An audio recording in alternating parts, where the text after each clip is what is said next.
এই অবস্থায় আমরা কি চাই, আগে আমাকে বলেন, আমরা কি চাই যে আমাদের অবস্থা আগের মতো হোক? আগের মতো, আগের মতো বলতে রাসূলের যুগের মতো, সাহাবীদের যুগের মতো আমরা কি চাই আমাদের অবস্থা আবার সেরকম হোক? তাহলে ভাই সর্বপ্রথম আমাদের সবাইকে ইলম অর্জন করতে হবে। রাজি আছি কিনা? পড়াশোনা করতে রাজি আছি কিনা? ইনশাআল্লাহ। সবাই কোরআন তেলাওয়াত শিখবো ইনশাআল্লাহ। রাজি আছে কিনা? সবাই কোরআনের অর্থ করবো। রাজি আছে কিনা? প্রতিদিন কমপক্ষে 5টা করে হাদিস পড়বো। রাজি আছে কিনা? বাংলাদেশের বরেণ্য ওলামায়ে কেরামদের সাথে সহমতে থাকবো। রাজি আছে কিনা? আমরা সবাই হালাল খাবো ইনশাআল্লাহ। রাজি আছে কিনা? হারাম থেকে দূরে থাকবো। রাজি আছে কিনা? আমাদের পরিবারে আমরা বেপরদানে ঢুকতে দিব না। রাজি আছি? আমাদের সন্তানদেরকে মানুষ করবো। রাজি আছি? আমরা আমাদের এই সমাজের মধ্যে মানব সৃষ্ট কোনো ফাসাদ সৃষ্টি করবো না। রাজি আছি ইনশাআল্লাহ? আমরা মুসলিম উম্মাহ নির্যাতিত ভাই বোনদের জন্য দোয়া করবো। রাজি আছি কিনা? তাদের জন্য আল্লাহর দরবারে কান্নাকাটি করবো। রাজি আছি কিনা? আমরা উম্মার মাঝে কোনো বিভক্তি সৃষ্টি করবো না। রাজি আছি কিনা? আমরা সবাই মিলে দিনের দাওয়াতি কাজ করবো। রাজি আছি কিনা? আমরা সবাই মিলে প্রয়োজনে আল্লাহর দ্বীনের জন্য জিহাদ করবো। রাজি আছি কিনা? আল্লাহ পাক আমাদের সবাইকে যেন কবুল করেন, আমিন। শেষ কথা শুনে রাখেন, এই জুলুম চিরস্থায়ী হবে না। ওরা ঢুকেছে কেন? উত্তর, ওরা ঢুকেছে ওরা দাজ্জালের জন্য রাষ্ট্র কায়েম করতে চায়, সেটা তারা করে ফেলেছে। দাজ্জাল আসবে কখন? কখন আসবে? উত্তর শোনেন, দাজ্জাল আসবে ইমামুল মাহদির আগমনের পরে। ভালো করে বোঝেন, এই অংশটা খুব ভালো করে বোঝেন। দাজ্জাল আসবে ইমামুল মাহদির আগমনের পরে। সে এখন কোথায় আছে? মঙ্গল গ্রহে? এই দুনিয়াতে। কোথায় আছে? এই দুনিয়াতে। সে কি করবে? সে ইহুদিদেরকে নিয়ে বিশ্ব শাসন করবে। কাদেরকে নিয়ে? এখন সেই ইহুদিরা কি বিশ্ব শাসন করছে না করছে না? সহযোগিতা নিয়েই হোক আর একাই হোক, করছে না করছে না? অচিরেই সে আর সহযোগিতাও নিবে না, সে একাই করবে। কারণ সে দাজ্জালের জন্য তার মঞ্চ প্রস্তুত করছে। কেন সেই কাজটা করতে চায়? কারণ তারা মনে করে সে দাজ্জাল নয়, তারা মনে করে সে দাজ্জাল নয়, তারা মনে করে সে দাজ্জাল নয়, সে তাদের মাসিহ বা ত্রাণকর্তা। আমার কথা কি বুঝতে পারছেন?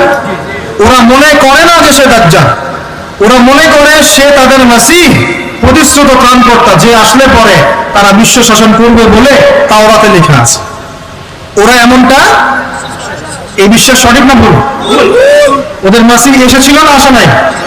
তিনি কে ছিলেন? তিনি কোথায় আছেন? তিনি আল্লাহ পাকের কাছে। আল্লাহ পাক তাকে উঠিয়ে নিয়েছেন। তিনি কি মৃত? তাকে কি শুলে চড়ানো হয়েছে? ক্রুশবিদ্ধ করা হয়েছে? হত্যা করা হয়েছে? তাকে হত্যার চেষ্টা করা হয়েছে। কেন চেষ্টা করেছিল? এই হতভাগী ইহুদিরা, ওরাই তাদের মাসিহকে হত্যার চেষ্টা করেছিল। এই জন্য আল্লাহ পাক দাজ্জালকে দিয়ে ওদেরকে প্রতারিত করবেন ইনশাআল্লাহ। অপেক্ষায় বসে আছে, একজন আসবে, সে একজন কিন্তু দাজ্জাল, সে মাসিহ নয়। এখন দাজ্জাল এসে কাদেরকে নিয়ে বিশ্ব শাসন করবে? আচ্ছা, শাসন করতে হলে কি কি লাগে ভাই? রাজনৈতিক ক্ষমতা লাগে না লাগে না? দেশ লাগে না লাগে না? রাজধানী লাগে, অস্ত্র লাগে, মিডিয়া লাগে, চারপাশের প্রতিবেশীদের উপর নিয়ন্ত্রণ লাগে। এগুলো অর্জন করেছে না করে নাই? এরপরে আমি কিভাবে আপনাকে বুঝাবো আর কোন ভাষায় বুঝাবো, এর সময় বেশি বাকি নেই। এরপরেও যে ব্যক্তি বুঝতে পারছে না, আমি বিনয়ের সাথে বলবো, আপনি আপনার অন্তরের চিকিৎসা করেন। অন্তরের চিকিৎসার জন্য হকপন্থী ওলামায়ে কেরামের কাছে গিয়ে মারিফত অর্জন করেন। মারিফত বুঝেন কি? এই যে আমরা ইসলাম প্র্যাকটিস করি যেগুলো, এগুলোর মধ্যে অনেক সময় মারিফত থাকে না। এটা তাজকিয়া, আত্মশুদ্ধি, ইহসান, এগুলো আল্লাহওয়ালা মানুষের সোহবতে গিয়ে অর্জিত হয়। এমন আল্লাহওয়ালা মানুষ আছেন বাংলার মাটিতে, যাদের কাছে গেলে আপনার আত্মশুদ্ধি অর্জন হবে, মনের মধ্যে নূর আসবে, তাজকিয়া আসবে, এবং আপনার অন্তর্দৃষ্টি প্রখর হবে। আপনি বুঝতে পারবেন যে হ্যাঁ, আসলে কি হচ্ছে। সবাই কি সব দেখতে পারে? না। ওই যে মুসা আর খিজির আলাইহিস সালাম, মুসা কি বলছিলেন? নৌকা কেন ফুটা করলেন? বাচ্চা কেন হত্যা করলেন? তাই না? দেওয়াল কেন নির্মাণ করলেন? নবী হয়ে বুঝতে পারছেন না তিনি কেন? বিকজ তার কাছে ওই বাসির আল্লাহ পাক তখন দেন নাই, যা তিনি খিজিরকে দিয়েছেন। আর খিজির আলাইহিস সালাম বলছেন, বাচ্চা হত্যা না করলে বড় হয়ে কাফের হবে। ওই যে গণজাগরণ মঞ্চে যাবে আর কি। আল্লাহ মাফ করুন, ছোটবেলায় মেরে দিলাম। তারপরে এই নৌকা কেন ফুটা করলাম? নৌকা ফুটা না করলে জলদস্যু নিয়ে চলে যেত, আর দেয়াল নির্মাণ করেছি, এই দেয়ালের নিচে এই এতিম বাচ্চার সম্পদ আছে। তাহলে এখানে কে সঠিক, মুসা আলাইহিস সালাম না খিজির? এটা কেবল অন্তর্দৃষ্টি। এটা অর্জিত না হলে আপনি তো বুঝতে পারবেন না আসলে কি হচ্ছে। যদি এত এত এভিডেন্স দেওয়ার পরে আপনি বুঝতে না পারেন যে সময়টা এখন ক্লোজিং ডাউন, তাহলে আমি বলবো আপনি রুহের চিকিৎসা করেন। আরেকটা চিকিৎসা হচ্ছে সূরা কাহাফ তেলাওয়াত করেন। কোন সূরা? আল্লাহ পাক তৌফিক দান করুন। এখন ও এই মঞ্চ প্রস্তুত করে ফেলেছে, সে বের হয়ে কাজ করবে। আর কি করবে? সে 40 দিন বিশ্ব শাসন করবে। কতদিন ভাই? প্রথম দিনটা হবে 1 বছরের সমান। কতদিন সমান? চিন্তার বিষয় আছে না নাই? একটা দিন কেমন করে 1 বছর হতে পারে?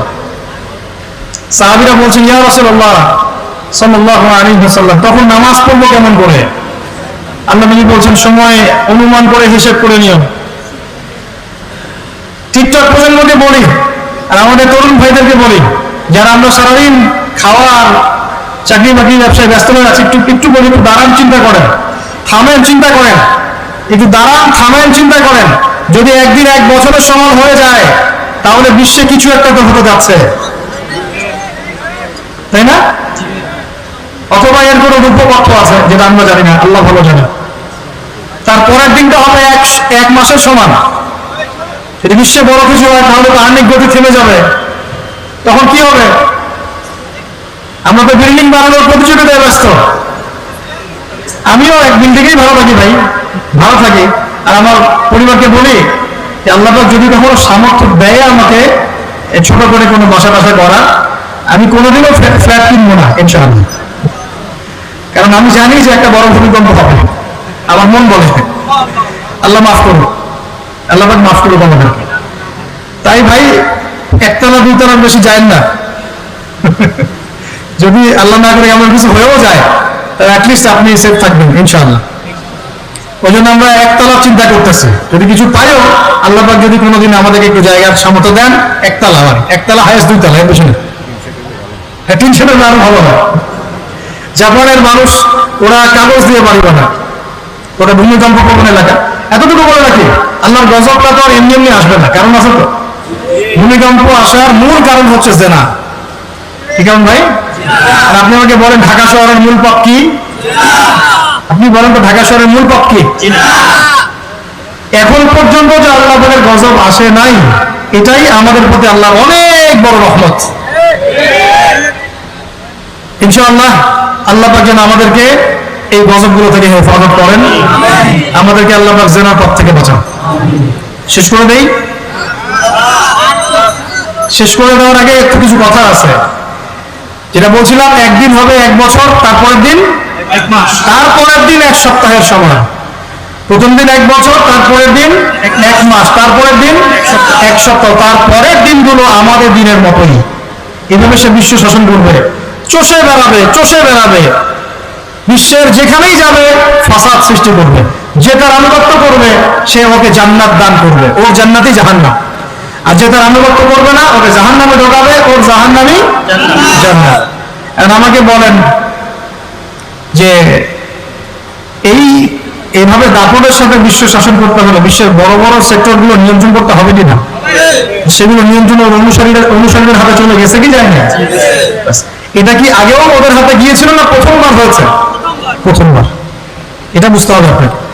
অতএব দাজ্জাল আসছেন না বা আসছে না যতক্ষণ পর্যন্ত ইমাম মাহদী আসছেন না। ইমাম মাহদী আসার পরে দাজ্জাল আসবেন, এবং দাজ্জাল আসার পর ঈসা আলাইহিস সালাম আসবেন। ঈসা আলাইহিস সালাম এসে তাকে হত্যা করবে এই জেরুজালেমের ফিলিস্তিনের বাবেলুদ নামক জায়গায়। তারপরে ইসলামের খেলাফত কায়েম হবে ইনশাআল্লাহ এই পুরো ফিলিস্তিন ইনশাআল্লাহ। সেখান থেকে ঈসা আলাইহিস সালাম 40 বছর পুরো বিশ্বটাকে আবার শাসন করবেন। এই বাংলাদেশ ঈসা আলাইহিস সালাম শাসন করবে ইনশাআল্লাহ। আপনারা ইলেকশন করেন, হরতাল করেন, এই করেন সেই করেন, আমার কথাটা ছোট ভাই হিসাবে বিশ্বাস করেন। আমি কোন দলের মানুষ না, আমি সবার শুভাকাঙ্ক্ষী। এই বাংলাদেশ ঈসা আলাইহিস সালাম শাসন করবে ইনশাআল্লাহ। এই ভারত ঈসা আলাইহিস সালাম শাসন করবে ইনশাআল্লাহ। এই জেরুজালেম ঈসা আলাইহিস সালাম শাসন করবে ইনশাআল্লাহ। এই আরবের যত কান্ট্রি দেখতেছেন সবগুলো ঈসা আলাইহিস সালাম শাসন করবে। তার আগ পর্যন্ত আপনারা এই খেলা চালাতে থাকেন, কোনো লাভ নাই। আস্তে আস্তে সব শেষ হয়ে যাবে।